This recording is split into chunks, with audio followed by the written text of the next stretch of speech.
আর এইতে হবে না, এখনো চায়ের দোকানে, পানের দোকানে আর বাড়িতে বসে থাকলে হবে না, আমি যেটা মনে করি।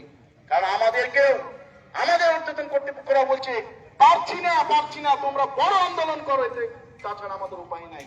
তাহলে আমরা কি হরিদাস পাল, আমরা বসে থাকবো দেখবো?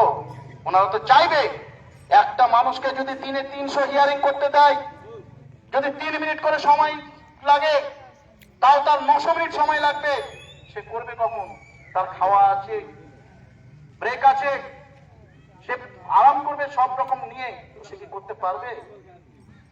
আপনি যাবেন, কাগজ চাইবে, আপনি যেটা দেখাতে পারবেন না, এটা না এটা নেই করে ছেড়ে দেন, আপনি বাড়ি চলে আসেন। ওর মাথায় কি থাকবে? 900 ভোটারে, 300 জনের, তাদেরকেও সাহায্য করতে হবে। তাই আমাদের উচিত ইমিডিয়েটলি এই যে হিয়ারিং লজিক্যাল ডিসক্রিপেন্সির নামে যে আমাদেরকে হয়রানি, যে আমাদেরকে ষড়যন্ত্রের জালে ফেলছে, এই ষড়যন্ত্র থেকে বেরিয়ে আসতে হবে।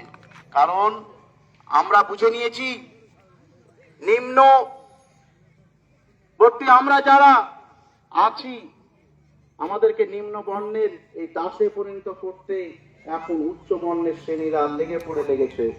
এখানে আমাদের বুঝার আর কিছু নেই, সেই জায়গা থেকে বেরিয়ে আসতে হবে। একের পর এক ষড়যন্ত্র বের করছে, এটা হবে না, এরপর আর একটা ষড়যন্ত্র বের করবে। আমাদের সব জায়গাতেই আমাদেরকে শক্ত হয়ে দাঁড়াতে হবে, এর বিরুদ্ধে আন্দোলন করতে হবে। আমরা এই প্রতিজ্ঞাবদ্ধ হতে পারবো কি বলেন?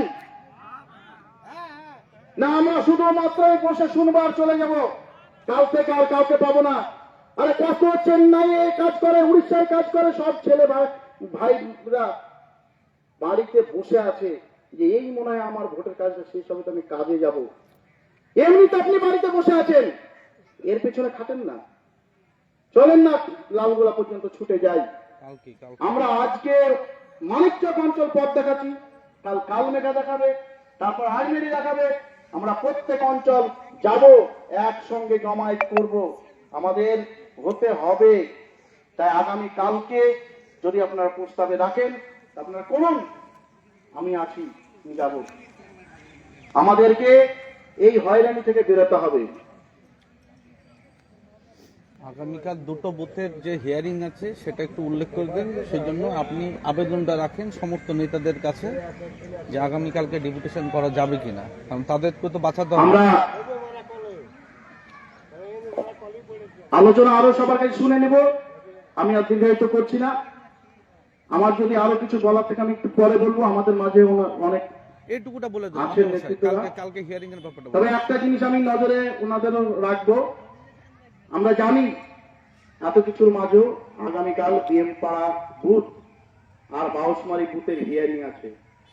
তারা কোন শক্তি বলে হিয়ারিং এ যাচ্ছে আর কিভাবে করবে, আপনারা সেদিকেও একটু নজর রাখবেন। আমরা সেই শক্তিতে এগিয়ে যাব। ধন্যবাদ।